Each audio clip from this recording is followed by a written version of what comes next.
জল্পনাই সত্যি, আর প্রদেশ কংগ্রেস সভাপতি নন Adhir Chowdhury. Resolution pass হয়ে গিয়েছে।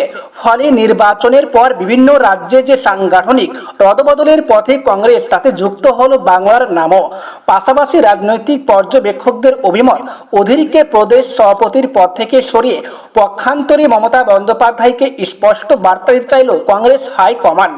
ইন্ডিয়া জোটের সরাসরি সামিল হওয়ার ক্ষেত্রে প্রধান অন্তরায় অধীরকে ছেঁটে ফেলে তৃণমূলকে আহ্বান জানালেন রাহুল সানিয়া। এদিন অধীর চৌধুরী জানান, তিনি আর প্রদেশ কংগ্রেস সভাপতি নন, তিনি অস্থায়ী সভাপতি।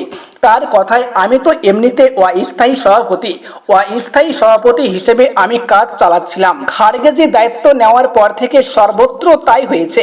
সোনিয়া গান্ধী রাহুল গান্ধীকেও জানিয়েছে প্রদেশ কংগ্রেস সভাপতি কে হবেন, নাম চূড়ান্ত করবেন মল্লিকার্জুন খারগেজি। যদিও সূত্রের খবর, অধিকাংশ কংগ্রেস নেতা আবারও অধীর চৌধুরীকে চেয়েছেন সভাপতি হিসেবে। 7 জন সর্বক্ষণের সভাপতি হিসেবে অধীর চৌধুরীকে চেয়েছেন। তবে নতুন কমিটিতে কি হবে, কারা আসবেন, সবটাই এবার খাড়গে সিদ্ধান্ত নেবেন। এদিন সাংবাদিক বৈঠকে অধীর চৌধুরী আরও বলেন, দুটো প্রস্তাব আনা হয়েছে।